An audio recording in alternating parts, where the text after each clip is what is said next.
ಕರ್ತನಲ್ಲಿ ಪ್ರೀತಿ ಉಳ್ಳಂತಹ ದೇವಜನರೇ, ನಿಮ್ಮೆಲ್ಲರನ್ನು ಕೂಡ ಯೇಸುವಿನ ಹೆಸರಲ್ಲಿ ನಾನು ವಂದಿಸ್ತೇನೆ. ಹೇಗಿದ್ದೀರಾ? ಎಲ್ಲ ಚೆನ್ನಾಗಿದ್ದೀರಾ? ಓಕೆ, ನಾವು ಆತ್ಮಿಕ ಬೆಳವಣಿಗೆ ಕುರಿತಾಗಿ ನಾವು ಧ್ಯಾನಿಸ್ತಾ ಬರ್ತಾ ಇದ್ದೀವಿ. ಆತ್ಮಿಕ ಬೆಳವಣಿಗೆಗೆ ನಮ್ಮ ಜೀವನದಲ್ಲಿ ನಾವು ತೆಗೆದುಕೊಳ್ಬೇಕಾದ ಕ್ರಮದ ಕುರಿತಾಗಿ ನಾವು ನೋಡ್ತಾ ಇದ್ದೀವಿ. ಕ್ರಮ ಅಂತ ಅನ್ನುವಾಗ ನಾವು ನೋಡಿದ್ವಿ ಅನೇಕ ಕ್ರಮಗಳು ಅಥವಾ ನಮ್ಮನ್ನು ಸರಿಪಡಿಸ್ಕೊಳ್ಳುವಂಥ ವಿಷಯಗಳು. ಒಬ್ಬ ವ್ಯಕ್ತಿ ತನ್ನನ್ನು ಸರಿಪಡಿಸ್ಕೊಳ್ಳಿಕ್ಕೆ ತನ್ನ ಕರಡಿಯನ್ನು ನೋಡ್ತಾನೆ, ಅಥವಾ ತಾನು ಶಿಸ್ತಾಗಿ ಕಾಣಿಸ್ತಿಲ್ಲ ಅಂತ ಹೇಳಿದ್ರೆ ಕೋಮು ಯೂಸ್ ಮಾಡ್ತಾನೆ. ಶಿಸ್ತಾಗಿ ಕಾಣಿಸ್ಲಿಕ್ಕೆ ಬಟ್ಟೆಗಳನ್ನ ಧರಿಸ್ತಾನೆ. ಆ ಬಟ್ಟೆನ ಅಯನ್ ಮಾಡಲಿಕ್ಕೆ ಅಯನ್ ಬಾಕ್ಸ್ನ ಯೂಸ್ ಮಾಡ್ತಾರೆ. ಸೊ ಹೀಗೆ ಅನೇಕ ಉಪಕರಣಗಳನ್ನ ಉಪಯೋಗಿಸಿ ತಮ್ಮನ್ನು ಶಿಸ್ತುಪಡಿಸಿಕೊಳ್ಳುವುದುಂಟು. ಹಾಗೆಯೇ ನಮ್ಮ ಆತ್ಮಿಕ ಬೆಳವಣಿಗೆಗೂ ಕೂಡ ಪವಿತ್ರಾತ್ಮನು ಅನೇಕ ಸಂಗತಿಗಳನ್ನ ಇಟ್ಟಿದ್ದಾರೆ. ಅದರಲ್ಲಿ ಪ್ರಾರ್ಥನೆ, ದೇವರ ವಾಕ್ಯ, ಆರಾಧನೆ, ಉಪವಾಸ, ಹೀಗೆ ಅನೇಕ ವಿಚಾರಗಳು. ಈ ಎಲ್ಲದರ ಮೂಲಕವಾಗಿ ದೇವರು ನಮ್ಮನ್ನು ಶಿಸ್ತುಪಡಿಸ್ತಾ ಬಂದಿದ್ದಾನೆ, ಇನ್ನು ಶಿಸ್ತುಪಡಿಸ್ತಲೇ ಇದ್ದಾನೆ. ನಾವು ಶಿಸ್ತು ಪಟ್ಟು ಬಿಟ್ವಿ ಅಂತ ಅಲ್ಲ, ನಾವು ಶಿಸ್ತು ಹೊಂದ್ಕೊಳ್ತಲೇ ಬರ್ತೀವಿ.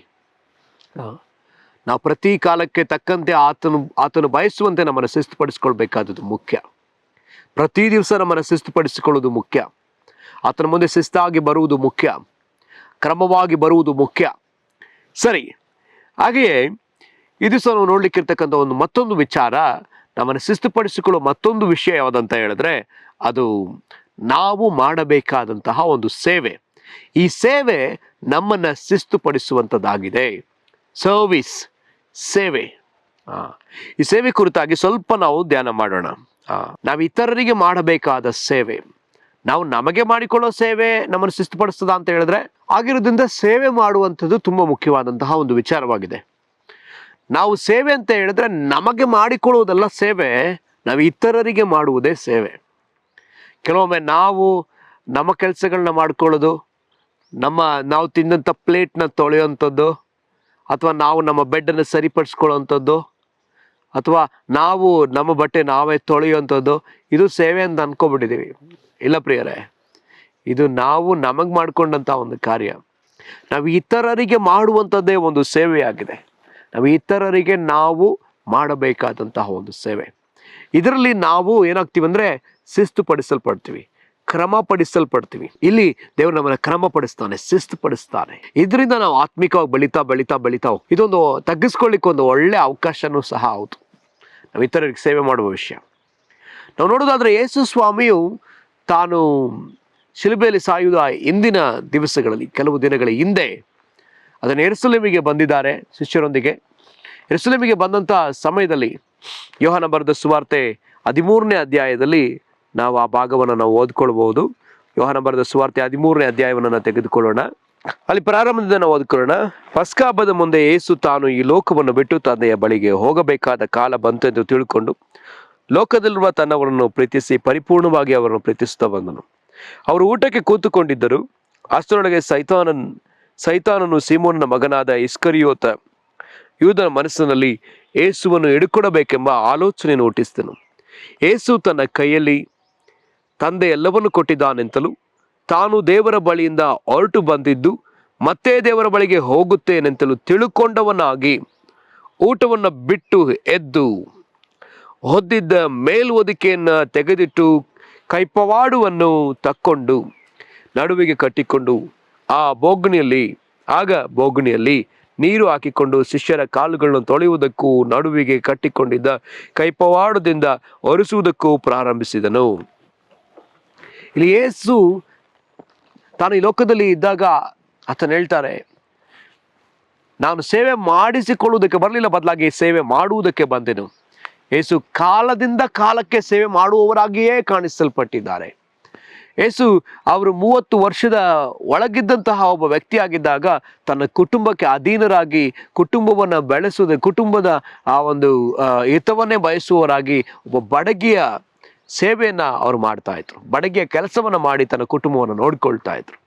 ನನಗನ್ನಿಸ್ತದೆ ಯೇಸು ಸ್ವಾಮಿ ತನ್ನ ತಂಗಿಯರ, ತನ್ನ ತಮ್ಮಂದಿರ ಸೇವೆಯನ್ನು ಮಾಡಿದ್ದಾರೆ, ತಾಯಿಯ ಸೇವೆಯನ್ನು ಮಾಡಿದ್ದಾರೆ. ಅವ್ರು ಹೇಳಿದ್ದೆಲ್ಲವನ್ನ ಮಾಡಿದ್ದಾರೆ, ಅವ್ರು ಹೇಳಿದ್ದೆಲ್ಲವನ್ನ ಕೊಡಿಸಿದ್ದಾರೆ, ಅವರೆಲ್ಲರಿಗೆ ಮದುವೆ ವಿವಾಹಗಳನ್ನ ಮಾಡಿಸಿದ್ದಾರೆ. ನನಗನ್ನಿಸ್ತದೆ ಎಲ್ಲ ಸಹೋದರರಿಗೆ ವಿವಾಹವಾಯಿತು. ಯೇಸುಸ್ವಾಮಿ ಅವರ ವಿವಾಹದಲ್ಲಿ ಎಷ್ಟು ಪ್ರಯಾಸ ಪಡಬೇಕಿತ್ತು ಗೊತ್ತಿಲ್ಲ. ಅದಕ್ಕೆ ನನ್ಗನ್ನಿಸ್ತದೆ ಕಾನಾನ್ ಅನ್ನುವಂಥ ಪಟ್ಟಣದಲ್ಲಿ ಕಾನಾ ಊರಿನ ಮದುವೆಯಲ್ಲಿ ಯೇಸುನ ಕರೆದಿದಾಗ ಮರಿಯಳು ಬಂದು ಕೇಳ್ತಾಳೆ, ಈ ಮದುವೆಯಲ್ಲೂ ಸಹ ದ್ರಾಕ್ಷಾರಸ ಖಾಲಿಯಾಗಿದೆ, ಏನಾದ್ರೂ ಮಾಡು. ನನಗನ್ನಿಸ್ತದೆ ಯೇಸು ಎಲ್ಲವನ್ನ ಒದಗಿಸ್ತಾ ಇದ್ರು, ಎಲ್ಲವನ್ನ ಮಾಡ್ತಿದ್ರು, ಸೇವೆ ಮಾಡ್ತಾ ಇದ್ರು, ಒದಗಿಸ್ಕೊಡ್ತಾ ಇದ್ರು. ಇಲ್ಲಿ ಯೇಸು ಸ್ವಾಮಿ ಎಲ್ಲವನ್ನ ಹೊಂದಿಕೊಂಡವನಾಗ 3ನೇ ವಚನ ಹೇಳ್ತದೆ, ತಂದೆ ತನ್ನ ಕೈಯಲ್ಲಿ ಎಲ್ಲವನ್ನ ಕೊಟ್ಟಿದ್ದಾನೆಂತಲೂ ದೇವರ ಬಳಿಯಲ್ಲಿ ಹೊರಟು ಬಂದಿದ್ದು ಮತ್ತೆ ದೇವರ ಬಳಿಗೆ ಹೋಗುತ್ತೇನಂತೇಳಿ ತಿಳ್ಕೊಂಡಿದ್ದವನಾಗಿದ್ರು ಸಹ ಎಲ್ಲಾ ಯೇಸುವಿನ ಕೈಯಲ್ಲಿ ಇದೆ, ಎಲ್ಲಾ ಅಧಿಕಾರ ಯೇಸುವಿನ ಕೈಯಲ್ಲದೆ, ಎಲ್ಲಾ ರಾಜತ್ವ ಆತನ ಕೈಯಲ್ಲಿದೆ, ಎಲ್ಲ ಅಧಿಕಾರ ಆತನ ಕೈಯಲ್ಲಿ ಅದೇ, ಎಲ್ಲವನ್ನ ತಂದೆ ಆತನ ಕೈಯಲ್ಲಿ ಕೊಟ್ಟಿದ್ದಾನೆ ಅಂತ ಹೇಳಿ ತಿಳ್ಕೊಂಡಿದ್ದರೂ ಸಹ ಆತನ ಸೇವೆ ಮಾಡ್ತಾ ಇದ್ದಾನೆ. ಆದ್ರೆ ನಮ್ಮ ಸಮಸ್ಯೆ ಏನಂತ ಹೇಳಿದ್ರೆ, ನಮಗೊಂದು ಸ್ವಲ್ಪ ನಾವು ಮೊಳಕೆ ಹೊಡೆದ್ಬಿಟ್ರೆ ಸಾಕು, ನಾವ್ ಇನ್ನೊಬ್ರಿಗೆ ಸೇವೆ ಎಲ್ಲ ಮಾಡೋದೇ ಇಲ್ಲ. ಒಂದು ಹಾಡು ಫೇಮಸ್ ಆಗ್ಬಿಟ್ರೆ ಮುಗೀತು, ಅಲ್ಲಿಂದ ನಾವು ಬೇರೆ ಲೆವೆಲಲ್ಲೇ ಇರ್ತೀವಿ, ಬೇರೆ ರೀತಿಯಲ್ಲಿ ನಾವು ಇರ್ತೀವಿ. ನಾವು ರಾಜರಂತೆಯೂ ಅವರು ಗುಲಾಮರಂತೆಯೂ. ಕೆಲವು ಪಾಸ್ಟರ್ಸ್ ಬರ್ಬೇಕಂದ್ರೆ ರೆಡ್ ಮ್ಯಾಟ್ ಹಾಕ್ಬೇಕಂತ ಹೇಳಿ ಕೇಳ್ಕೊಳ್ತಾರೆ. ಇದೆಲ್ಲ ದುಃಖಕರವಾದಂಥ ಒಂದು ವಿಷಯ. ನಾವು ಸೇವಕರೋ ಬದಲಾಗಿ ನಾವು ರಾಜರೋ. ನಾವು ಸೇವೆ ಮಾಡುವುದಕ್ಕಾಗಿ ಬರಬೇಕಾದ, ನಾವು ಸೇವೆ ಮಾಡುವುದಕ್ಕಾಗಿ ಇರುವವರು, ನಾವು ಇತರರ ಸೇವೆ ಮಾಡಬೇಕಾಗಿದೆ. ನನಗೆ ಕೆಲವು ಸೇವಕರ ಉದಾಹರಣೆಗಳು ಗೊತ್ತು. ಕೆಲವು ಸೇವಕರುಗಳು ಮತ್ತೊಬ್ಬರಿಗೆ ಸೇವೆ ಮಾಡುವವರಾಗಿದ್ದಾರೆ. ಯೇಸು ಸ್ವಾಮಿ ಇಲ್ಲಿ ಈ 13ನೇ ಅಧ್ಯಾಯದಲ್ಲಿ ಶಿಷ್ಯರ ಕಾಲುಗಳನ್ನ ತೊಳೆಯೋದಕ್ಕೆ ಎಲ್ಲ ಅಧಿಕಾರ ಕೊಡಲ್ಪಟ್ಟಿದೆ ತನಗೆ. ತಂದೆ ಎಲ್ಲವನ್ನು ತನ್ನ ಕೈಯಲ್ಲಿ ಕೊಟ್ಟಿದ್ದಾನೆ ಅನ್ನೋದನ್ನು ತಿಳ್ಕೊಂಡಿದ್ದಾಗಲೂ ಕೂಡ ಏಸು ಎದ್ದು ತಕ್ಷಣವೇ ತನ್ನ ಶಿಷ್ಯರ ಕಾಲುಗಳನ್ನ ತೊಳೆಯೋದಕ್ಕೆ ಪ್ರಾರಂಭಿಸಿದ್ರು. ಆ ಯೆರೂಸಲೇಮಿನಲ್ಲಿ ಮೇಲಂತಸ್ತಿನ ಮನೆಯಲ್ಲಿ ಆ ಒಂದು ಕಡೆ ಆ ರಾತ್ರಿಯ ಭೋಜನವನ್ನ ಮಾಡುವಂತ ಸಂದರ್ಭದಲ್ಲಿ ಅಲ್ಲಿ ಅವರ ಕಾಲುಗಳನ್ನ ತೊಳಿಲಿಕ್ಕೆ ಯಾರು ಸಿದ್ಧ ಇಲ್ಲ, ಯಾರು ರೆಡಿ ಇಲ್ಲ. ಸಾಧಾರಣವಾಗಿ ಈ ಯಹೂದ್ಯರು ಬಂದು ದೂರ ಪ್ರಯಾಣ ಮಾಡ್ತಾರೆ, ಯಾವಾಗಲೂ ದೂರವಾಗಿ ಪ್ರಯಾಣ ಮಾಡಿ ಬರ್ತಾರೆ. ಈಗ ಇವರು ದೂರವಾಗಿ ಪ್ರಯಾಣ ಮಾಡಿ ಬಂದಿದ್ದಾರೆ. ಅವಾಗೆಲ್ಲ ಕಾರ್ ಇಲ್ಲ, ಬಸ್ ಇಲ್ಲ. ಅವರೆಲ್ಲ ಪ್ರಯಾಣ ಮಾಡ್ಬೇಕಂತ ಹೇಳಿದ್ರೆ ಅವ್ರ ಕತ್ತೆಗಳ ಮೇಲೆ ಕುಳಿತು ಪ್ರಯಾಣ ಮಾಡಬೇಕು, ಅಥವಾ ಅವರು ಕುದುರೆಗಳ ಮೇಲೆ ಪ್ರಯಾಣ ಮಾಡಬೇಕು. ಅದು ಬಿಟ್ಟರೆ ಅವ್ರು ನಡೆದೇ ಪ್ರಯಾಣ ಮಾಡಬೇಕು. ಆ ದಿನಗಳಲ್ಲಿ ಎಲ್ಲರ ಅಧಿಕವಾದ ಬಿಸ್ನೆಸ್ ಏನಂತ ಹೇಳಿದ್ರೆ ಅವ್ರಿಗೆ ಕುರಿ ದನಗಳನ್ನ ಸಾಕುವಂಥದ್ದೇ ಇಸ್ರಾಯೇಲರ ದೊಡ್ಡ ಒಂದು ಕಸುಬು. ಅವರೆಲ್ಲರ ರಸ್ತೆಗಳಲ್ಲಿ ಅಧಿಕವಾದ ಕುರಿಗಳು, ದನಗಳು, ಆಡುಗಳು, ಕತ್ತೆಗಳು, ಈ ರೀತಿಯಾದ ಒಂಟೆಗಳು ಅಧಿಕವಾಗಿರ್ತದೆ. ಆ ರಸ್ತೆಗಳೆಲ್ಲ ಏನಂತ ಹೇಳಿದ್ರೆ ನೀವೇ ಯೋಚನೆ ಮಾಡಿ ನೋಡ್ರಿ, ಕುರಿಗಳು, ಹಸು ಹಾಕಿದ ಸಗಣಿ ಆ ರಸ್ತೆಯಲ್ಲಿ ಇರ್ತದೆ. ಈ ರಸ್ತೆಯಲ್ಲಿ ನಡೆದು ಬರುವಾಗ ನೀವೇ ಯೋಚನೆ ಮಾಡಿ ನೋಡ್ರಿ, ಆ ರಸ್ತೆಯಲ್ಲಿ ಅವರ ಕಾಲುಗಳಿಗೆ, ಅವರ ಕೆರೆಗಳಿಗೆ ಎಷ್ಟು ಆ ಒಂದು ತೊಪ್ಪೆನೋ, ಆ ಒಂದು ಗಲೀಜು ಆಗಿರಬಹುದು. ಮತ್ತೆ ಇನ್ನೊಂದು ಏನಂತ ಹೇಳಿದ್ರೆ, ಈ ಯಹೂದ್ಯರಿಗೆ ಶೌಚಾಲಯದ ವ್ಯವಸ್ಥೆ ಇಲ್ಲ. ಎಲ್ಲೋ ಕೆಲವು ಪಟ್ಟಣಗಳಲ್ಲಿ ಶೌಚಾಲಯದ ವ್ಯವಸ್ಥೆ ಇದ್ದಿರಬಹುದು. ಶೌಚಾಲಯದ ವ್ಯವಸ್ಥೆ ಇರಲಿಲ್ಲ. ಆ ಸಮಯದಲ್ಲಿ ಏನಿತ್ತು ಅಂತ ಹೇಳಿದ್ರೆ ಬಯಲಲ್ಲಿ ಹೋಗಿ ಅವರು ಶೌಚವನ್ನು ಮುಗಿಸಿ ಬರ್ತಿದ್ರು. ಈಗ ಹಳೆ ಒಡಂಬಡಿಕೆಯಲ್ಲಿ ನಾವು ನೋಡ್ತೀವಿ, ಅವರು ಮಣ್ಣನ್ನು ಕರೆದು ಅದರಲ್ಲಿ ಶೌಚ ಮಾಡಿ ಅದನ್ನ ಮುಚ್ಚಿ ಬರ್ಬೇಕಿತ್ತು. ಮುಚ್ಚಿದ ಮೇಲೆ ಅದು ಕಾಣಿಸುತ್ತಾ ಇಲ್ವಾ ಅಂತ ಗೊತ್ತಿಲ್ಲ. ಅಕಸ್ಮಾತ್ ಅದ್ರ ಮೇಲೆ ಕಾಲಿಟ್ರೆ ಆತನ ಕಾಲು ಆ ಒಂದು ಅಶುದ್ಧತೆಯಿಂದ ಅಶುದ್ಧ ಆಗ್ತಿತ್ತು, ಗಲೀಜಾಗ್ತಿತ್ತು. ಸೊ ಹೀಗೆ ನನಗನ್ನಿಸ್ತದೆ ಈ ಶಿಷ್ಯರು, 12 ಜನ ಶಿಷ್ಯರು, ಆತನ ಜೊತೆ ಇನ್ನೂ ಇದ್ದ ಬೇರೆ ಎಲ್ಲ ಶಿಷ್ಯರುಗಳು ಕೂಡ ಯೇಸುವಿನೊಂದಿಗೆ ಪ್ರಯಾಣ ಮಾಡಿದ್ದಾರೆ. ಬೆಟ್ಟ ಗುಡ್ಡಗಳನ್ನ ದಾಟಿ ಬಂದಿದ್ದಾರೆ, ಅನೇಕ ರಸ್ತೆಯಲ್ಲಿ ನಡೆದು ಬಂದಿದ್ದಾರೆ, ದಾರಿಯಲ್ಲಿ ನಡೆದು ಬಂದಿದ್ದಾರೆ, ಆದಿಗಳಲ್ಲಿ ನಡೆದು ಬಂದಿದ್ದಾರೆ, ಕಾಲು ದಾರಿಗಳಲ್ಲಿ ನಡೆದು ಬಂದಿದ್ದಾರೆ. ಸಾಧ್ಯ ಅವರ ಅಡ್ಡದಾರಿಗಳನ್ನ ಹಿಡಿದು ನಡೆದು ಬಂದಿರ್ಬೋದು, ಅಡವಿಯ ಮಾರ್ಗಗಳಲ್ಲಿ ಬಂದಿರಬಹುದು. ನಡೆದು ಬಂದಾಗ ಅವರ ಕಾಲುಗಳು ಬಾತು ಹೋಗಿದೆ, ಅವರ ಕಾಲುಗಳು ಅಶುದ್ಧವಾಗಿದೆ, ಅವರ ಕೆರಗಳು ತುಂಬಾ ಸಾಧಾರಣವಾಗಿ ಅವ್ರು ಹಾಕುವಂತ ಸ್ಲಿಪ್ಪರ್ಸ್ ಬಂದು ಸಾಧಾರಣವಾಗಿ ಇರ್ತಿರ್ಲಿಲ್ಲ. ಆ ಕೆರನ ಮತ್ತೊಬ್ರು ಬಿಚ್ಚಬೇಕು, ಆ ಮಟ್ಟಿಗೆ ಇರ್ತಿತ್ತು ಅವರ ಸ್ಲಿಪ್ಪರ್ಸ್. ಸೊ ಅದು ಯಾಕಿದೆ ನಾನು ಹೇಳ್ತಾ ಇದ್ದೇನೆ ಅಂತ ಹೇಳಿದ್ರೆ, ಸ್ಥಾನಿಕನಾದ ಯೋಹಾನನು ಸಹ ಇದನ್ನ ಹೇಳ್ತಾನೆ, ಯೇಸು ಕ್ರಿಸ್ತನ ಕೆರದ ಬಾರನ ಬಿಚ್ಚುವುದಕ್ಕೂ ನಾನು ಯೋಗ್ಯನಲ್ಲ ಎಂಬುದಾಗಿ. ಅವ್ರ ಕೆರ ಮೇಲಿನವರೆಗೂ ಆಲ್ಮೋಸ್ಟ್ ಮೊಣಕಾಲಿನವರೆಗೂ ಬರ್ತಿತ್ತು ಅಂತ ಅನಿಸ್ತದೆ. ಅಲ್ಲಿಗೆ ಅವ್ರ ಕೆರದ ಬಾರನ, ಆ ಶೂ ಲೇಸ್ನ ನಾವು ಕಟ್ತೀವಲ್ಲ, ಆ ರೀತಿಯಲ್ಲಿ ಅವರ ಕೆರದ ಬಾರನ ಅಲ್ಲಿವರೆಗೂ ಕಟ್ತಿದ್ರು. ಈಗ ಅವ್ರ ಕಾಲಲ್ಲಿ ಅಷ್ಟು ಅಶುದ್ಧವಾಗಿದೆ, ವಾಸನೆ ತುಂಬಿದ ಕಾಲುಗಳು, ಅಶುದ್ಧವಾಗಿ ಗಲೀಜಾಗಿರ್ತಕ್ಕಂಥ ಕಾಲುಗಳು, ಸಗಣಿಯಿಂದ, ಪಿಕ್ಕೆಯಿಂದ ಅಥವಾ ಅಶುದ್ಧವಾದ ತುಳಿದಂಥ ವಿಷಯದಿಂದ ಅದು ಕಾಲೆಲ್ಲ ಕೆರ ಎಲ್ಲ ಇದೆ. ಈಗ ಕೆರವನ್ನು ಬಿಚ್ಚಬೇಕು, ಬೆಚ್ಚಿದ ನಂತರ ಅದನ್ನ ತೊಳಿಬೇಕು, ನಂತರ ಆ ಒಂದು ಕೈಪವಾಡದಿಂದ ಒರೆಸ್ಬೇಕು. ಈ ಕೆಲಸಕ್ಕಾಗಿ ಸಾಧಾರಣವಾಗಿ ಅಲ್ಲಿರ್ತಕ್ಕಂಥ ಅನ್ಯ ಸ್ತ್ರೀಯರನ್ನ, ಅನ್ಯ ಪುರುಷರನ್ನ ಅಲ್ಲಿ ಆ ಕೆಲಸಕ್ಕೆ ನೇಮಿಸ್ತಾರೆ. ಆದರೆ ಈ ಮೇಲಂತಸ್ತಿನ ಮನೆಯಲ್ಲಿ ಅದಕ್ಕೆ ಯಾರಿಲ್ಲ. ಸ್ವಂತ ಮನೆಯವರಾದರೆ ಯಾರಾದರೂ ಇಟ್ಕೊಂಡಿರ್ತಾರೆ. ಆದರೆ ಈಗ ಇದೊಂದು ಬಾಡಿಗೆ ಜಾಗ. ಈ ಜಾಗಕ್ಕೆ ಯೆರೂಸಲೇಮ್ ಬರುವಂಥ ಜನಗಳನ್ನ ಆರಾಧನೆ ಯಾರೆಲ್ಲ ಬಂದು ಉಳ್ಕೊಳ್ತಾರೋ ಅವ್ರಿಗೆ ಊಟಕ್ಕೋಸ್ಕರ ಮಾಡ್ಕೊಳ್ಳೋಂಥ ಒಂದು ಜಾಗ ಇದೆ. ಬಂದು ಅದನ್ನು ಉಪಯೋಗಿಸ್ಕೊಳ್ಳೋದಕ್ಕೋಸ್ಕರ ಇಟ್ಟಿರ್ತಕ್ಕಂಥ ಒಂದು ಸ್ಥಳ. ಆದರೆ ಇಲ್ಲಿ ಸಮಸ್ಯೆ ಏನಂತ ಹೇಳಿದ್ರೆ ಆ ಸೇವಕರಿಲ್ಲ. ಯಾವ ಸೇವೆ ಮಾಡೋದಕ್ಕೆ ಯಾರು ರೆಡಿ ಆಗಿದ್ದಾರೆ? ನೋಡ್ತಾ ಇದ್ದಾರೆ ಸ್ವಾಮಿ, ಎಲ್ಲಾರನ್ನೂ ನೋಡ್ತಾ ಇದ್ದಾರೆ, ಎಲ್ಲ ಶಿಷ್ಯರನ್ನು ನೋಡ್ತಾ ಇದ್ದಾರೆ. ಯಾರು ಮಾಡ್ತಾರೆ?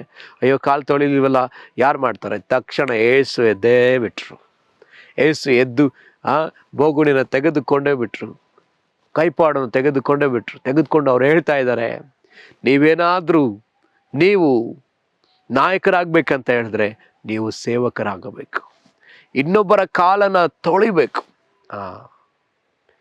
ಈಗಲೂ ಕೂಡ ಆ ರೀತಿಯಾದ ಸೇವೆಗಳು ನಡೀತದೆ. ನಾನು ಕೇಳ್ಪಟ್ಟಿದ್ದೇನೆ, ನೋಡಿದ್ದೇನೆ ಸಹ. ವರ್ಷಕ್ಕೊಮ್ಮೆ ಕೆಲವು ಸೇವಕರುಗಳು ಆ ರೀತಿಯ ಕಾಲು ತೊಳೆದು ನಾನು ಕೇಳಿದ್ದೇನೆ. ನನಗನ್ನಿಸ್ತದೆ ಇದು ಒಳ್ಳೆಯ ಪ್ರಾರಂಭ. ಆದರೆ ಇದು ವರ್ಷಕ್ಕೊಮ್ಮೆ ಮಾತ್ರ ಇದ್ರೆ ತೃಪ್ತಿಕರ ಅಲ್ಲ. ಇದು ವರ್ಷವೆಲ್ಲ ಇದ್ರೆ ಎಷ್ಟೋ ಒಳ್ಳೆಯದು. ನಾವು ಬರೀ ಕಾಲು ತೊಳೆಯೋರು ಮಾತ್ರ ಅಲ್ಲ, ಯೇಸು ಸ್ವಾಮಿ ಸಮಯದಲ್ಲಿ ಕಾಲು ತೊಳಿಬೇಕಾದ ಅವಶ್ಯಕತೆ ಇತ್ತು. ಆ ಕೆಲಸ ಯಾರು ಮಾಡಕ್ ರೆಡಿ ಇಲ್ಲ. ಯಾರು ಕೂಡ ಅದನ್ನ ಮಾಡ್ಲಿಕ್ಕೆ ತಗ್ಗಿಸ್ಕೊಳ್ತಾ ಇಲ್ಲ. ಯಾರು ಅದಕ್ಕೆ ಕೈ ಹಾಕದೇ ಇರ್ತಕ್ಕಂಥ ಕೆಲಸಗಳು ಕೆಲವಿದಾವೆ. ಆ ಕೆಲಸಗಳನ್ನ ನಾವು ಮಾಡುವಾಗ ನಾವು ತಗ್ಗಿಸ್ಕೊಳ್ತಾ ಇದ್ದೇವೆ, ನಾವು ನಮ್ಮನ್ನ ಕ್ರಮಪಡಿಸ್ಕೊಳ್ತಾ ಇದ್ದೇವೆ, ನಾವು ಆತನಿಗೆ ಸೇವೆ ಮಾಡ್ತಾ ಇದ್ದೇವೆ. ಇದು ತುಂಬಾ ಮುಖ್ಯ ಪ್ರಿಯರೇ, ಇದು ತುಂಬಾ ಮುಖ್ಯ. ಇದನ್ನ ಮಾಡುವುದಕ್ಕಾಗಿ ನಮ್ಮನ್ನು ಒಪ್ಪಿಸ್ಕೊರೋಣ. ಯೇಸುಸ್ವಾಮಿ ಯಾವ ರೀತಿಯಲ್ಲಿ ಮಾಡಿದ್ರು ಅದೇ ರೀತಿಯಲ್ಲಿ ನಾವು ಮಾಡಲಿಕ್ಕೆ. ಯೇಸು ಎಲ್ಲ ಜ್ಞಾನ, ಎಲ್ಲ ಬಲ, ಎಲ್ಲ ಅಧಿಕಾರವನ್ನು ಹೊಂದಿದ್ದೀನಿ ಅಂತ ತಿಳಿದಿದ್ರೂ ಸಹ ಹೇಗೆ ಆ ಒಂದು ಬೋಗುಣಿನ ತೆಗೆದುಕೊಂಡ್ರು, ಹೇಗೆ ಆ ಒಂದು ಕೈಪವಾಡ ಅಂದ್ರೆ ಟವಲ್ನ ತೆಗೆದುಕೊಂಡ್ರು, ಹಾಗೆ ನಮ್ಮ ನಡುವನ್ನ ಕಟ್ಟಿಕೊಂಡು ನಾವು ಕೂಡ ಬೋಗುಣಿನ ತೆಗೆದುಕೊಳ್ಳೋಣ. ನಾವು ಇತರರಿಗೆ ಸೇವೆ ಮಾಡೋದಕ್ಕೆ ಪ್ರಾರಂಭಿಸೋಣ. ನಾವು ಯಾರಿಗೆ ಸಾಧಾರಣವಾಗಿ ಸೇವೆ ಮಾಡ್ತೀವಿ ಅಂದ್ರೆ ನಮಗಿಷ್ಟ ಆಗಿರೋರಿಗೆ. ನಾವ್ಯಾರನ್ನ ಪ್ರೀತಿಸ್ತೀವೋ ಅವ್ರಿಗೆ ನಾವು ಸೇವೆ ಮಾಡ್ತೀವಿ. ನಮ್ಮದೇ ಆದ ಗ್ರೂಪ್ಗೆ ನಾವು ಸೇವೆ ಮಾಡ್ತೀವಿ. ಸೇವೆ ಯಾರಿಗೆ? ಎಲ್ಲರಿಗೂ ಸಹ. ಯೇಸು ಸ್ವಾಮಿ ಜೊತೆ ಇದ್ದವರು ಯಾರು, ಎಂಥವರು? ಯಾರು ಕೂಡ ಒಳ್ಳೆಯವರಲ್ಲ. ಯೇಸು ಸ್ವಾಮಿ ಜೊತೆಯಲ್ಲಿದ್ದವರು ದ್ರೋಹಿಗಳು. ಯೇಸು ಸ್ವಾಮಿ ಜೊತೆಯಲ್ಲಿ ಇದ್ದಂಥವರು ಪಾಪದಲ್ಲಿದ್ದವರು, ವ್ಯಭಿಚಾರಿಗಳಿದ್ರು, ದರೋಡೆಕೋರರಿದ್ರು, ಟೆರರಿಸ್ಟ್ಗಳು ಇದ್ರು, ಕತ್ತಿಯನ್ನ ಜೊತೆಲೇ ಇಟ್ಟುಕೊಂಡವರಿದ್ರು, ಯೇಸುವನ್ನೇ ಹೈಜಾಕ್ ಮಾಡಿದವರೇ ಇದ್ರು. ಯೂದ ಯಾರು? ಯೇಸುವನ್ನ ಹಿಡ್ಕೊಟ್ಟವನು. ಎಂಥ ಜನಗಳು ಯೇಸುವಿನ ಜೊತೆ ಇದ್ದಾರೆ. ಯೇಸುವನ್ನ ಹಿಡ್ಕೊಡ್ತಾರೆ ಅಂತ ಯೇಸುವಿಗೆ ಗೊತ್ತು. ಅಂಥವರ ಕಾಲುಗಳನ್ನು ಯೇಸು ತೊಳೆದಿದ್ದಾನೆ. ಯೇಸು ಯಾರು ಅಂತ ನನಗೆ ಗೊತ್ತೇ ಇಲ್ಲ ಎಂಬುದಾಗಿ, ನಾನು ಅರಿಯೇ ಎಂಬುದಾಗಿ ಹೇಳಿದಂತಹ ಪೇತ್ರನು ಯೇಸುವಿನ ಮುಂದೆ ಇದ್ದಾನೆ. ಯೇಸುವಿಗೆ ಅದು ಗೊತ್ತು ಎಲ್ಲವೂ. ನಾಳೆ ಪೇತ್ರ ಇದನ್ನು ಹೇಳಲಿಕ್ಕಿದ್ದಾನೆ ಗೊತ್ತು. ಆದರೂ ಯೇಸು ಆತನ ಕಾಲುಗಳನ್ನ ತೊಳೆದಿದ್ದಾನೆ. ನಾನು ಆತನ ಗಾಯಗಳಲ್ಲಿ ಬೆರಳಾಕಿ ನೋಡಿದ್ರೆ ನನ್ನ ನಂಬೋದೆಂಬುದಾಗಿ ಡೌಟ್ ಪಟ್ಟಂತಹ ತೋಮನಲ್ಲೇ ಇದ್ದಾನೆ.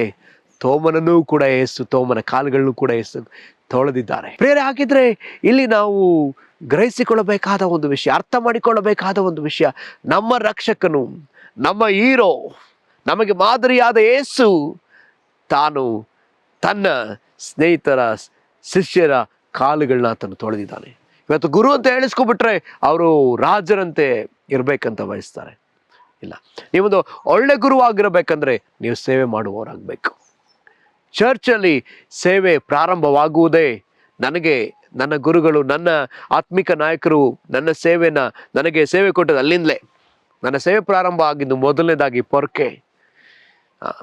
ಪೊರ್ಕೆ ಹಿಡಿಯೋಕ್ಕೆ ನಂಗೆ ಒಬ್ಬ ನಾಯಕರು ಹೇಳಿದ್ರು, ಪೊರ್ಕೆ ಹಿಡಿಯಕ್ಕೆ ಬರಲಿಲ್ಲ ಅಂತ ಹೇಳಿದ್ರೆ ಅವನಿಗೆ ಮೈಕ್ ಹಿಡಿಯಕ್ಕೆ ಬರಲ್ಲ. ಇವತ್ತು ಸೇವೆ ಅಂತ ಹೇಳಿದ್ರೆ ಡೈರೆಕ್ಟಾಗಿ ಮೈಕ್ ಹಿಡ್ಕೊಳ್ಳೋದೇ ಸೇವೆ ಅಂತ ಅನ್ಕೋಬಿಟ್ಟಿದ್ದಾರೆ. ಇಲ್ಲ ಪ್ರಿಯರೇ, ಪೊರ್ಕೆ ಹಿಡಿಯಕ್ಕೆ ಬರಲಿಲ್ಲ ಅಂದರೆ ಆತ ಮೈಕ್ ಹಿಡಿಯೋದಕ್ಕೆ ಯೋಗ್ಯನಲ್ಲ. ಅದನ್ನ ಹಿಡ್ಕೊಂಡು ಕೆಲಸ ಮಾಡೋದಕ್ಕೆ ಆತನು ತಗ್ಗಿಸಿಕೊಳ್ಳುವವನಾದರೆ ಅವನು ಮೈಕ್ ಹಿಡಿದು ಸೇವೆ ಮಾಡೋಕ್ಕೂ ಅವನು ತಗ್ಗಿಸ್ಕೊಳ್ತಾನೆ, ಅದನ್ನು ಕಲ್ತ್ಕೊಳ್ತಾನೆ. ಹಾಗಿದ್ರೆ ನಾವು ಅಲ್ಲಿಂದ ನನ್ನ ಸೇವೆ ಅಲ್ಲಿಂದ ಪ್ರಾರಂಭವಾಯಿತು. ಸಭೆಯಲ್ಲಿ ಫಸ್ಟ್ ನನ್ನ ಸೇವೆ ಕಸಗೂಡಿಸೋದು, ಪಾತ್ರೆ ತೊಳೆಯೋದು, ಊಟ ಬಡಿಸೋದು. ಅದಾದ ನಂತರ ಚರ್ಚನ್ನು ಶುದ್ಧೀಕರಿಸುವಂಥದ್ದು, ಚರ್ಚಲ್ಲಿ ಚೇರ್ಗಳನ್ನ ಅರೇಂಜ್ ಮಾಡುವಂಥದ್ದು, ಬಂದು ಎಲ್ಲರನ್ನೂ ಉಪಚರಿಸುವಂಥದ್ದು. ಅದಾದ ನಂತರ ನನಗೆ ಸಿಕ್ಕ ಸೇವೆ ಪ್ರಾರ್ಥಿಸುವಂಥದ್ದು, ಇತರರಿಗೋಸ್ಕರವಾಗಿ ಪ್ರಾರ್ಥಿಸುವಂಥದ್ದು. ಅದಾದ ನಂತರ ದೇವರು ನನಗೆ ಕೊಟ್ಟಂಥ ಸೇವೆ ಆರಾಧನಾ ತಂಡದಲ್ಲಿ ಒಂದು ಮೂಲೆಯಲ್ಲಿ ನಿಂತು ಆಡುವಂತಹ ಒಂದು ಸೇವೆ. ಅದಾದ ನಂತರ ದೇವರು ನನ್ನ ಮತ್ತೊಂದು ಹಂತದಲ್ಲಿ ಕರ್ಕೊಂಡು ಹೋದ್ರು. ಹಳ್ಳಿಗಳಿಗೆ ಹೋಗಿ ಇನ್ನೊಬ್ರು ಸೇವೆ ಮಾಡುವಂಥವ್ರ ಜೊತೆಯಲ್ಲಿ ಸಪೋರ್ಟಿವ್ ಆಗಿ ಹೋಗಿ ನಾನು ಅವ್ರ ಜೊತೆ ನಿಂತೆ. ಆದರೆ ಈಗ ದೇವರು ಅದೇ ಹಂತದಲ್ಲಿ ಇಡಲಿಲ್ಲ, ಹಂತದಿಂದ ಹಂತಕ್ಕೆ ದೇವರನ್ನ ಕರ್ಕೊಂಡು ಹೋಗಿದ್ದಾರೆ. ಈಗ ನಾನು ಅನೇಕ ಬ್ರಾಂಚ್ಗಳಲ್ಲಿ ಸೇವೆ ಮಾಡುವನಾಗಿದ್ದೇನೆ. ಅನೇಕ ಹಳ್ಳಿಗಳಿಗೆ ದೇವರು ನನ್ನ ಕರೆದೊಯ್ತಾ ಇದ್ದಾರೆ. ಒಂದು ತಿಂಗಳಲ್ಲಿ 30ಕ್ಕಿಂತಲೂ ಹೆಚ್ಚು ಹಳ್ಳಿಗಳಿಗೆ ನಾನು ಭೇಟಿ ಕೊಡ್ತಾ ಇದ್ದೇನೆ, ಆ ಹಳ್ಳಿಗಳಲ್ಲಿ ಸೇವೆ ಮಾಡ್ತಾ ಇದ್ದೇನೆ. ದೇವರ ಆ ರೀತಿಯೆಲ್ಲ ನಾನು ಉಪಯೋಗಿಸಿದರೆ ಕಾರಣ ಎಷ್ಟೇ, ನನಗನ್ನಿಸ್ತದೆ ದೇವರು ಈ ಸೇವೆ ಮಾಡೋದ್ರ ಮೂಲಕ ನನ್ನನ್ನು ಶಿಸ್ತುಪಡಿಸಿದ್ರು.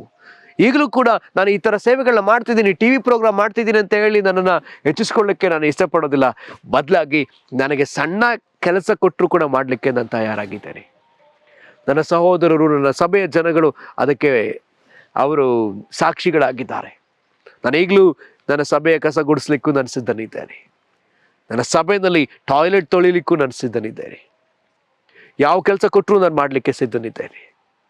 ನಾನು ಇದನ್ನು ಯಥಾರ್ಥವಾಗಿ ಹೇಳ್ತಾ ಇದ್ದೇನೆ. ಈ ಸೇವೆ ನನಗೆ ಈ ಸೇವೆಯ ರಹಸ್ಯ ಗೊತ್ತಾಯಿತು. ನಾನು ಯಾವಾಗ ಅದನ್ನೆಲ್ಲವನ್ನು ಮಾಡ್ತೀನೋ ಅದು ನನ್ನ ಕರ್ತನ, ನನ್ನ ಒಡೆಯನ ಹೃದಯವನ್ನು ಸಂತೋಷಪಡಿಸ್ತದೆ. ಆತನ ಕೃಪೆನ ನಾನು ಹೊಂದಿಕೊಳ್ಳುವುದಕ್ಕೆ ಒಂದು ಒಳ್ಳೆ ಮಾರ್ಗ ಅದಾಗಿದೆ. ಯಾಕಂದ್ರೆ ನಾನು ಹೇಳ್ತಾ ಇದ್ದೇನೆ, ಯಾರು ತಮ್ಮನ್ನು ತಗ್ಗಿಸ್ಕೊಳ್ತಾರೋ ಅವರಿಗೆ ಆತನ ಕೃಪೆಯನ್ನು ಕೊಡುವ ಆತನಾಗಿದ್ದಾನೆ ಪ್ರಿಯರೇ. ಸಾಧ್ಯ ಆದರೆ ನಾವಿರುವ ಮನೆಗಳಲ್ಲಿ ನಮ್ಮನ್ನು ತಗ್ಗಿಸ್ಕೊಳ್ಬೋದಲ್ಲ, ನಮ್ಮ ತಂದೆ ತಾಯಿಗಳ ಬಳಿಯಲ್ಲಿ ನಾವು ತಗ್ಗಿಸ್ಕೊಳ್ಬೋದಲ್ಲ. ನಾನು ಯಾವ ಸೇವೆಯಲ್ಲಿ ಇದ್ದೀನಿ ಬ್ರದರ್, ನಾನೇ ತಗ್ಗಿಸ್ಕೊಳ್ಳಿ? ನಿಮ್ಮ ಮನೆಯಲ್ಲಿ ತಗ್ಗಿಸಿಕೊಳ್ಳ್ರಿ. ನೀವು ಕೆಲಸ ಮಾಡುವ ಸ್ಥಳದಲ್ಲಿ ನೀವು ತಗ್ಗಿಸಿಕೊಳ್ಬಹುದಲ್ಲ. ಇತರರಿಗೋಸ್ಕರ ಇತರಿಗೆ ಅವ್ರು ಮಾಡಬೇಕಾದ ಕೆಲಸ ನೀವು ಅವರಿಗೆ ಮಾಡಿಕೊಡಬಹುದಲ್ಲ. ಇದು ಅನೇಕರನ್ನು ಆಕರ್ಷಿಸ್ತದೆ. ಜಗತ್ತೇ ಕಂಡ ಅನೇಕ ನಾಯಕರುಗಳಲ್ಲಿ ಒಬ್ಬ ಉತ್ತಮ ನಾಯಕ ಆತ ಯಾರಂದ್ರೆ ಯೇಸು ಕ್ರಿಸ್ತನೇ. ಯಾಕಂತ ಹೇಳಿದ್ರೆ ಆತನು ತನ್ನನ್ನು ತಗ್ಗಿಸಿಕೊಂಡನು. ಯಾವಾಗಲೂ ಆತನು ತಗ್ಗಿಸಿಕೊಳ್ಳೋದಕ್ಕೆ ಸಿದ್ಧನಾಗಿದ್ದನು. ಹಾಗೆ ಈ ಜಗತ್ತು ಕಂಡ ಒಬ್ಬ ನಾಯಕಿ ಯಾರಂತ ಹೇಳಿದ್ರೆ ಮದರ್ ತೆರೆಸಾ. ಕಾರಣ ಆಕೆ ಸೇವೆ ಮಾಡುವುದರಲ್ಲಿ, ಯಾರಿಗೆ ಸೇವೆ ಮಾಡಿದ್ರು? ಚೆನ್ನಾಗಿದ್ದವರಿಗೆಲ್ಲ, ಯಾರೂ ಮುಟ್ಟದ, ಹತ್ತಿರಕ್ಕೆ ಹೋಗದ ಕುಷ್ಠರೋಗಿಗಳನ್ನ, ಅನೇಕ ರೀತಿಯಾದ ರೋಗಿಗಳನ್ನ, ಕೈ ಬಿಡಲ್ಪಟ್ಟವ್ರನ್ನ, ಅನಾಥರನ್ನ ಸೇರಿಸಿಕೊಂಡು ಅವರಿಗೆ ಸೇವೆ ಮಾಡುವುದಕ್ಕೆ ಪ್ರಾರಂಭಿಸಿದ್ರು. ಕುಷ್ಠರೋಗಿಗಳ ಹತ್ರಕ್ಕೆ ತಕೊಳ್ಳೋದೇ ಇಲ್ಲ ನಾವು. ಸಾಧಾರಣವಾಗಿ ಅವರ ಗಾಯಗಳನ್ನ ತೊಳೆಯೋದು, ಅವ್ರನ್ನ ಸೇರಿಸ್ಕೊಳ್ಳೋದು, ಅವರಿಗೆ ಊಟ ಮಾಡಿಸೋದು, ಅವರಿಗೆ ಸೇವೆ ಮಾಡೋದು ಎಂತಹ ಸೌಭಾಗ್ಯ ಪ್ರಿಯರೇ. ಇವತ್ತು ಕೂಡ ಅವರ ಹೆಸರು ಅನೇಕರಿಗೆ ಗೊತ್ತು. ಯಾರು? ಮದರ್ ತೆರೇಸಾ ಎಂಬಂತ ಸೇವಕರು ಅನೇಕರಿಗೆ ಗೊತ್ತು. ಮದರ್ ತೆರೇಸಾ ಅವರು ಸತ್ತಾಗ ಆ ಒಂದು ಪಶ್ಚಿಮ ಬಂಗಾಳದ ಮುಖ್ಯಮಂತ್ರಿ ಅವರೊಬ್ಬ ಕಮ್ಯುನಿಸ್ಟ್ ಸರ್ಕಾರದ ಕಮ್ಯುನಿಸ್ಟ್ ವ್ಯಕ್ತಿ ಆಗಿದ್ರು. ಯಾವ ದೇವರನ್ನು ನಂಬದವರು, ಒಬ್ಬ ನಾಸ್ತಿಕ, ಧರ್ಮಕ್ಕೆ ಸಂಬಂಧಪಡದ ಒಬ್ಬ ವ್ಯಕ್ತಿ. ಆದರೆ ಮದರ್ ತೆರೇಸಾ ಅವರು ಸತ್ತಾಗ ಈ ಪಶ್ಚಿಮ ಬಂಗಾಳದಲ್ಲಿ ಅವರು CM ಆಗಿದ್ದು ಕೆಲಸ ಮಾಡ್ತಿದ್ದ ಸಮಯದಲ್ಲಿ ಅವರು ಬಂದು ಅವರ ಮೇಲೆ ಆ ತ್ರಿವರ್ಣದ ಧ್ವಜವನ್ನು ಅವರ ಮೇಲೆ ಹಾಕಿ ಅವರಿಗೆ ಶವ ಸಂಸ್ಕಾರ ನಡೆಸಲ್ಪಡುತ್ತೆ. ಆದರೆ ಇವರು ಈ ಧಾರ್ಮಿಕ ವ್ಯಕ್ತಿಯಾದಂತಹ ಮದರ್ ತೆರೇಸಾ ಅವರ ಶವ ಸಂಸ್ಕಾರಕ್ಕೆ ಬರ್ತಾರೆ. ಯಾವ ಧರ್ಮಕ್ಕೂ ಸಂಬಂಧಪಡದ ಈ ವ್ಯಕ್ತಿ ಅವರ ಶವ ಸಂಸ್ಕಾರಕ್ಕೆ ಬರ್ತಾರೆ. ಅಷ್ಟು ಗೌರವಿಸಿದಂತಹ ಒಬ್ಬ ವ್ಯಕ್ತಿ, ಅಷ್ಟು ಗೌರವವನ್ನು ಹೊಂದಿಕೊಂಡಂತಹ ಒಬ್ಬ ವ್ಯಕ್ತಿ. ಕಾರಣ ಅವರು ಸೇವೆ ಮಾಡುವವರಾಗಿದ್ರು. ದೇವರು ಅವ್ರನ್ನ ಮೇಲೆ ಎತ್ತಿಟ್ರು, ಎಲ್ಲರಿಗೆ ತೋರಿಸಿದ್ರು. ಒಂದು ನಮಗೆ ಚೆನ್ನಾಗಿ ಅರ್ಥ ಆಗ್ಬೇಕಾಗಿದೆ, ನಾವೆಷ್ಟು ಕೆಳಗೆ ತಗ್ಗಿಸಿಕೊಳ್ಳುತ್ತೇವೋ ಅಷ್ಟು ದೇವರು ನಮ್ಮನ್ನ ಮೇಲಿಡುವವನಾಗಿದ್ದಾನೆ. ನಾವೆಷ್ಟು ಮೇಲಿರಲಿಕ್ಕೆ ಇಷ್ಟಪಡ್ತೀವೋ ದೇವರ ಅಷ್ಟೇ ನಮ್ಮನ್ನ ಕೆಳಗೆ ಹಾಕ್ಬಿಡ್ತಾರೆ. ಈ ನಿಯಮ ಯಾವುದೇ ಕಾರಣಕ್ಕೂ ಬದಲಾಗೋದೇ ಇಲ್ಲ. ಫಿಲಿಪ್ಪಿಯರಿಗೆ ಬರೆದ ಪತ್ರಿಕೆ 2ನೇ ಅಧ್ಯಾಯದಲ್ಲಿ ನಾವು ನೋಡ್ತೀವಿ, 6, 7, 8, 9 ವಚನಗಳಲ್ಲಿ ಯೇಸು ಕ್ರಿಸ್ತನು ಎಲ್ಲಾ ಮನುಷ್ಯರಿಗಿಂತಲೂ ಕೆಳಗೆ ತಗ್ಗಿಸಿಕೊಂಡನು, ದಾಸನ ಸ್ವರೂಪವನ್ನು ಧರಿಸಿಕೊಂಡನು. ಆತನ ಶಿಲುಬೆ ಮರಣವನ್ನಾದ್ರೂ ಹೊಂದುವಷ್ಟು ತಗ್ಗಿಸಿಕೊಂಡನು. ಶಿಲುಬೆ ಮರಣ ಅಂದ್ರೆ ದೇಶ ಭ್ರಷ್ಟರಿಗೆ, ದೇಶ ದ್ರೋಹಿಗಳಿಗೆ ಕೊಡುವಂತಹ ಒಂದು ಮರಣ. ಆದ್ರೆ ಯೇಸು ಅದನ್ನ ಸಹಿಸಿಕೊಂಡ್ರು. ದೇವರ ಸ್ವರೂಪನ ಬಿಟ್ಬಿಟ್ಟು ಬಂದ್ರು, ಎಲ್ಲವನ್ನ ತ್ಯಜಿಸಿ ಬಂದ್ರು. ಏನೇ ತ್ಯಜಿಸಿ ಬಂದ್ರು, ಏನೇ ಬಿಟ್ಬಿಟ್ಟು ಬಂದ್ರು ಸಹ, ಎಲ್ಲವನ್ನ ಬಿಟ್ಟು ಬಂದ್ರು, ಯೇಸುಸ್ವಾಮಿ ಅದ್ರ ಕುರಿತಾಗಿ ಚಿಂತಿಸಲಿಲ್ಲ. ಎಲ್ಲವನ್ನ ತ್ಯಜಿಸಿ ಬಂದ್ರು, ಎಲ್ಲವನ್ನ ಬಿಟ್ಟು ಬಂದ್ರು. ಏನಾಯ್ತು? ದೇವರು ಮರ್ತ್ಯ, ಪಾತಾಳ ಲೋಕದಲ್ಲಿ, ಭೂಲೋಕದಲ್ಲಿ, ಪರಲೋಕದಲ್ಲಿ ಎಲ್ಲಾ ಲೋಕಗಳಿಗಿಂತಲೂ ಮೇಲಾದ ನಾಮವನ್ನು ಆತನಿಗೆ ಕೊಟ್ಬಿಟ್ರು. ಎಲ್ಲ ನಾಮಗಳು ಆತನ ಮುಂದೆ ಅಡ್ಡ ಬೀಳಲೇಬೇಕು. ಎಲ್ಲ ನಾಲಿಗೆಗಳು ಆತನನ್ನು ಒಡೆಯ ರಕ್ಷಕ ಎಂಬುದಾಗಿ ಹೇಳಬೇಕು. ಎಲ್ಲ ಜನಾಂಗಗಳು ಆತನನ್ನು ಒಡೆಯ ರಕ್ಷಕ ಎಂಬುದಾಗಿ ಹೇಳುವಂತೆ ಆತ ನಾಮವನ್ನು ಮೇಲಾದ ನಾಮವಾಗಿ ದೇವರಿಗೆ, ಯೇಸುವಿಗೆ ಕೊಡಲ್ಪಟ್ಟದೆ. ಇವತ್ತು ಕೂಡ ಪ್ರಿಯರೇ, ಹಾಗಿದ್ರೆ ನಾವಿಲ್ಲಿ ಅರ್ಥ ಮಾಡ್ಕೊಳ್ಬೇಕಾದ ವಿಷಯ, ದೇವರು ನಿಮ್ಮನ್ನು ಉತ್ತಮವಾದ ಸ್ಥಳದಲ್ಲಿ ಇಡಬೇಕು. ನಿನಗೆ ಪ್ರಮೋಷನ್ ಬೇಕು, ತಗ್ಗಿಸಿಕೋ.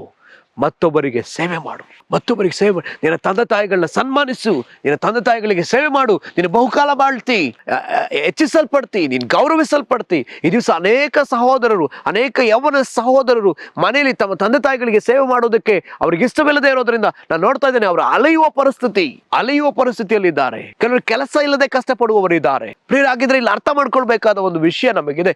ಇದು ಪರಲೋಕದ ನಿಯಮ, ಬದಲಾಗದ ಒಂದು ನಿಯಮ. ನಾವು ಸೇವೆ ಮಾಡುವುದಾದ್ರೆ, ನಾವು ತಗ್ಗಿಸಿಕೊಳ್ಳುವುದಾದ್ರೆ, ನಾವು ಆಶೀರ್ವದಿಸಲ್ಪಡ್ತೇವೆ, ಆತ್ಮಿಕವಾಗಿ ಬೆಳೆಯುವುದಕ್ಕೆ ಪ್ರಾರಂಭಿಸ್ತೇವೆ.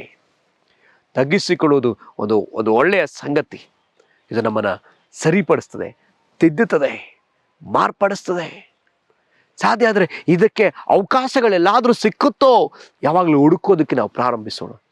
ಸಭೆಯಲ್ಲಿ ಯಾರೋ ಒಬ್ರು ಬಂದು ನನಗೆ ಈ ಕೆಲಸ ಕೊಟ್ಟರೆ ಮಾಡ್ಬೇಕಂತ ಹೇಳಿ ಯೋಚಿಸೋದು ಬೇಡ, ನಾವಾಗಿ ಮಾಡೋಣ. ನಮ್ಮ ಚರ್ಚ್ಗಳಲ್ಲಿ ಈ ಕೆಲಸಗಳನ್ನ ನಾವು ಮಾಡೋಣ, ನಮ್ಮ ಆಲಯಗಳಲ್ಲಿ ಈ ಕೆಲಸಗಳನ್ನ ನಾವು ಮಾಡೋಣ, ನಮ್ಮ ಮನೆಗಳಲ್ಲಿ ಈ ಕೆಲಸಗಳನ್ನ ನಾವು ಮಾಡೋಣ. ನಾವು ಕೆಲಸ ಮಾಡುವಂಥ ಆಫೀಸ್ಗಳಲ್ಲಿ, ನಾವು ಕೆಲಸ ಮಾಡತಕ್ಕಂಥ ಸ್ಥಳಗಳಲ್ಲಿ ನಾವು ತಗ್ಗಿಸಿಕೊಳ್ಳೋಣ. ಮತ್ತೊಬ್ಬರಿಗೆ ನಾವೇ ಸಹಾಯ ಮಾಡೋಣ, ಮತ್ತೊಬ್ಬರಿಗೆ ನಾವೇ ಸೇವೆ ಮಾಡೋಣ. ಮತ್ತೊಬ್ಬರಿಗೆ ನಾವು ಯಾವುದಾದ್ರೂ ಫಂಕ್ಷನಿಗೆ ಹೋದರೆ ಅಲ್ಲಿ ಬಫೆ ಸಿಸ್ಟಮ್ ಇದ್ದರೆ, 2 ಪ್ಲೇಟ್ ತೊಗೊಂಡು ಬರೋಂಥ ಆಪ್ಷನ್ ಇದ್ದರೆ, 2 ಪ್ಲೇಟ್ನ ನಾವು ಯಾರಿಗೆ ತೊಗೊಂಡು ಬಂದು ಕೊಡ್ತೀವಿ? ಸಾಧಾರಣವಾಗಿ ನಮಗಿಷ್ಟ ಆದಂಥ ವ್ಯಕ್ತಿಗೆ, ನಮಗೆ ಬೇಕಾದ ವ್ಯಕ್ತಿಗೆ ತೆಗೆದುಕೊಂಡು ಬಂದು ಕೊಡ್ತೀವಿ. ಅದೇ ನಾವು ನಮ್ಗೆ ಇಷ್ಟ ಇಲ್ಲದೆ ಇರ್ತಕ್ಕಂಥ ವ್ಯಕ್ತಿಗೆ ನಾವು ಕೊಡ್ತೇವೋ? ಇಲ್ಲ ಪ್ರಿಯರೇ, ನಾವಿಷ್ಟ ಆಗುವಂಥ ವ್ಯಕ್ತಿಗೆ ಮಾಡುವ ಸೇವೆ ಅದು ಸೇವೆಯೇ ಅಲ್ಲ. ನಮಗೆ ನಮ್ಮ ಶತ್ರುಗಳಿಗೂ ನಾವು ಸೇವೆ ಮಾಡಬೇಕು. ನಮ್ಮನ್ನು ನಾವು ತಿಳಿಯದ ಜನಗಳಿಗೂ ನಾವು ಸೇವೆ ಮಾಡಬೇಕು. ದೇವರಿದನ್ನು ಬಯಸುವ ಆತನಾಗಿದೆ. ನಿಮ್ಮ ನೆರೆಯವರನ್ನು ನೀವು ಪ್ರೀತಿಸಿರಿ ಎಂಬುದಾಗಿ ಬರೆಯಲ್ಪಟ್ಟது. ಯಾರು ನಮ್ಮ ನೆರೆಯವರು? ಇದಕ್ಕೊಂದು ಯೇಸುಸ್ವಾಮಿ ಒಂದು ಕಥೆನ ಸಹ ಹೇಳ್ತಾರೆ. ಏನಂತೆ ಆ ಕತೆ? ಸಮಾರ್ಯದವನ ಕತೆ. ಆ ಸಮಾರ್ಯದವನು ದೂರದಿಂದ ನೋಡಿ ಆ ಯಹೂದ್ಯ ಗಾಯಗಳಿಂದ, ರಕ್ತ ಸೋರುವ ಗಾಯಗಳಿಂದ ಆತ ಬಿದ್ದು ನರಳುವುದನ್ನು ನೋಡಿ ಆತ ದೂರದಿಂದ ಬಂದು ಹತ್ತಿರಕ್ಕೆ ಬಂದು ಆತನ ಕನಿಕರಿಸಿ, ಆತನ ಪ್ರೀತಿಸಿ, ಆತನ ಗಾಯವನ್ನು ಕಟ್ಟಿ, ಆತನ ಸ್ವಂತ ಕತ್ತೆಯಲ್ಲಿ ಕೂರಿಸ್ಕೊಂಡು ಛತ್ರ ಕರ್ಕೊಂಡೋಗಿ ಸೇರಿಸಿ ಎಂತಹ ಸೇವೆ ಮಾಡಿದ್ದ ನೋಡ್ರಿ. ಅಲ್ಲಿದ್ದ ಆ ಲೇವಿ, ಈ ಸೇವೆ ಮಾಡಬೇಕೆಂದೇ ನೇಮಿಸಲ್ಪಟ್ಟ ಲೇವಿ, ಈ ಸೇವೆಯನ್ನು ಮಾಡಬೇಕೆಂದಾಗೆ ನೇಮಿಸಲ್ಪಟ್ಟ ಯಾಜಕ ಆ ಸೇವೆ ಮಾಡ್ತಾ ಇಲ್ಲ. ಅಲ್ಲಿರ್ತಕ್ಕಂತಹ ಯಾರು ಅಲ್ಲಿ ಬರ್ತಿದ್ದಂತಹ ಸಮಾರ್ಯದವನು ಆ ಸೇವೆ ಮಾಡಿದ್ದಾನೆ. ಆ ಸಮಾರ್ಯದವನನ್ನ ಒಳ್ಳೆಯವನೆಂದು ಆತನು ಬಯಸಿ ಯೇಸುಸ್ವಾಮಿ ತೋರಿಸ್ಕೊಟ್ಟಿದ್ದಾನೆ. ಒಳ್ಳೆಯವನಾಗಿ ಆತನ ತೋರಿಸ್ಕೊಟ್ಟಿದ್ದಾನೆ. ಪ್ರಿಯರೇ, ನಮ್ಮೆಲ್ಲರಿಗೂ ಒಂದು ಅವಕಾಶ. ಇವತ್ತು ಗಾಯಪಟ್ಟವರು ಅನೇಕರಿದ್ದಾರೆ, ರಕ್ತ ಸೋರುವವರು ಅನೇಕರಿದ್ದಾರೆ, ಕೈ ಬಿಡಲ್ಪಟ್ಟವರು ಅನೇಕರಿದ್ದಾರೆ. ನಾವು ಅವ್ರಿಗೆ ಸೇವೆ ಮಾಡುವಾಗ ನಾವು ಯೇಸುವಿಗೆ ಸೇವೆ ಮಾಡುವರಾಗಿ. ಮತ್ತಾಯ ಸುವಾರ್ತೆ 25ನೇ ಅಧ್ಯಾಯದಲ್ಲಿ ಯೇಸುಸ್ವಾಮಿ ಹೇಳ್ತಾರೆ, ಯಾರಾದರೂ ನೀರ ಬಾಯಾರಿಕೆಯಿಂದಿದ್ದಾರೋ ಅವ್ರಿಗೆ ನೀರು ಕೊಡ್ರಿ, ಹಸುವೆಂದಿದ್ದಾರೋ ಅವರಿಗೆ ಊಟಕ್ಕೆ ಕೊಡ್ರಿ, ಬಟ್ಟೆ ಇಲ್ಲದಿದ್ದಾರೋ ಅವ್ರಿಗೆ ಬಟ್ಟೆಯನ್ನು ಕೊಡ್ರಿ, ಸೆರೆಯಲ್ಲಿದ್ದಾರೋ ಅವ್ರನ್ನ ನೋಡ್ರಿ, ಯಾರೋ ಬಾಧೆ ಪಡುವವರಾಗಿ ಅನಾರೋಗ್ಯದಲ್ಲಿದ್ದಾರೋ ಅವ್ರನ್ನ ಸಂತೈಸ್ರಿ, ಅವ್ರನ್ನ ಸಾಧ್ಯ ಆದರೆ ಅವ್ರ ಬಳಿಗೆ ಹೋಗಿ ಅವ್ರನ್ನ ಆಧರಿಸ್ರಿ, ಅವ್ರಿಗೆ ಪ್ರಾರ್ಥಿಸ್ರಿ. ಮನೆ ಇಲ್ಲದೆ ಇದ್ದಾರೆ, ಆಶ್ರಯ ಇಲ್ಲದೆ ಇದ್ದಾರೋ ಅವ್ರನ್ನ ಸೇರಿಸ್ಕೊಳ್ರಿ. ನೀವೀಗ ಯಾರಿಗೆ ಮಾಡ್ತಿರೋ ಈಗ ನೀವು ನನಗೇ ಮಾಡಿದ ಹಾಗಾಯ್ತು. ಈ ಸೇವೆ ಮಾಡುವಾಗ ನಾವು ಮನುಷ್ಯರಿಗೆ ಬದಲಾಗಿ ಆ ಮನುಷ್ಯನಲ್ಲಿರ್ತಕ್ಕಂಥ ದೇವರ ಸ್ವರೂಪಕ್ಕೆ, ಅಂದರೆ ದೇವರಿಗೇ ಮಾಡಿದ ಹಾಗಾಯ್ತು. ಈ ಸೇವೆ ನಮ್ಮನ್ನು ಶುದ್ಧೀಕರಿಸ್ತದೆ, ಈ ಸೇವೆ ನಮ್ಮನ್ನು ಕ್ರಮಪಡಿಸ್ತದೆ, ಈ ಸೇವೆ ನಮ್ಮನ್ನು ದೇವರಿಗೆ ಉತ್ತಮವಾದ ವ್ಯಕ್ತಿಯಾಗಿ ತೋರಿಸ್ತದೆ, ಮೆಚ್ಚುಗೆ ಆದ ವ್ಯಕ್ತಿಯಾಗಿ ದೇವರಿಗೆ ತೋರಿಸ್ತದೆ. ಅದಕ್ಕಾಗಿ ನಾವು ಈ ಸಮಯದಲ್ಲಿ ನಾವು ಪ್ರಾರ್ಥನೆ ಮಾಡೋಣ. ಈ ವರ್ಷದಲ್ಲಿ ಈ ಸೇವೆ ನಮ್ಮನ್ನು ಮಾರ್ಪಡಿಸಲಿ, ಈ ಸೇವೆ ನಮ್ಮನ್ನು ಕ್ರಮಪಡಿಸಲಿ. ಅದಕ್ಕಾಗಿ ನಾವು ಪ್ರಾರ್ಥಿಸೋಣ. ಕರ್ತನೇ, ನಿನಗೆ ಸ್ತೋತ್ರ, ನಿನಗೆ ವಂದನೆ ಸಲ್ಲಿಸ್ತೇವೆ. ನಮ್ಮ ಮುಂದೆ ಅನೇಕ ನಾಯಕರನ್ನ, ನಾಯಕಿಯರನ್ನ ಉದಾಹರಣೆಗೆ ಇಟ್ಟಿದ್ದೀರಿ. ಅವರು ಈ ರೀತಿಯಲ್ಲಿ ಸೇವೆ ಮಾಡಿದ್ದರಿಂದ, ತಮ್ಮನ್ನು ತಗ್ಗಿಸಿಕೊಂಡು ಯಾರೂ ಮಾಡದ ಸೇವೆಯನ್ನು ಅವರು ಮಾಡಿದ್ದರಿಂದ ನೀನು ಅವ್ರನ್ನ ಮೇಲೆತ್ತಿದ್ದಿ, ಅವ್ರನ್ನ ಘನಪಡಿಸಿದ್ದಿ, ಅವರ ಆತ್ಮಿಕವಾಗಿ ಅವ್ರನ್ನ ಬೆಳೆಸಿದ್ದಿ. ನಮಗೂ ಕೂಡ ನೀ ಮಾದರಿಯಾಗಿ ನೀನು ಹೇಳ್ಕೊಟ್ಟಿದ್ದೀಯಪ್ಪ, ನಾನು ಮಾಡಿದ್ದನ್ನು ಹಾಗೆಯೇ ನೀವು ಮಾಡ್ರಿ ಎಂಬುದಾಗಿ ಹೇಳಿದ್ದಿ ಅಪ್ಪ. ನಾವು ಬರೀ ಅದು ಒಂದು ಕಾಲಕ್ಕೆ ಸೀಮಿತ ಪಡಿಸಿಕೊಂಡು ಆಗ ಮಾತ್ರ ಮಾಡುವವರಲ್ಲ, ವರ್ಷವೆಲ್ಲ ಕರ್ತನೆ, 2026ರಲ್ಲಿ ಈ ವರ್ಷವೆಲ್ಲ ಕರ್ತನೆ ನಾವು ಸೇವೆ ಮಾಡುವವರಾಗೋದಕ್ಕೆ ಸಹಾಯ ಮಾಡು. ವರ್ಷವೆಲ್ಲ ನಾವು ನಮ್ಮನ್ನು ತಗ್ಗಿಸಿಕೊಳ್ಳುವುದಕ್ಕೆ ಸಹಾಯ ಮಾಡು. ಈ ವರ್ಷವೆಲ್ಲ ನಾನು ನಿನಗೆ ಮೆಚ್ಚುಗೆಯಾಗಿ ಜೀವಿಸುವುದಕ್ಕೆ ಸಹಾಯ ಮಾಡು. ನಮ್ಮನ್ನು ಈ ಕರ್ತನೆ ಪ್ರತಿ ಸಾರಿ ಕ್ರಮಪಡಿಸಿಕೊಳ್ಳುವುದಕ್ಕೆ, ತಗ್ಗಿಸಿಕೊಳ್ಳುವುದಕ್ಕೆ ಕರ್ತನೆ ನಮಗೆ ಕೃಪೆ ಕೊಡು ಸ್ವಾಮಿ. ಸಹಾಯ ಮಾಡಿ ನಡೆಸು ಕರ್ತನೆ. ಈ ರೀತಿಯಾಗಿ ನಮ್ಮ ಸಂಗಡ ಮಾತಾಡಿದ್ದಕ್ಕಾಗಿ ಸ್ತೋತ್ರ. ನಿನ್ನ ನಾಮ ಮಾತ್ರ ಮಹಿಮೆ ಹೊಂದಲಿ. ಯೇಸುವಿನ ಹೆಸರಲ್ಲಿ ಪ್ರಾರ್ಥಿಸ್ತೇವೆ ಪ್ರೀತಿಯ ತಂದೆಯೇ, ಆಮೆನ್, ಆಮೆನ್, ಆಮೆನ್. ಕರ್ತನು ನಿಮ್ಮೆಲ್ಲರನ್ನು ಆಶೀರ್ವಾದ ಮಾಡಲಿ. Praise the lord.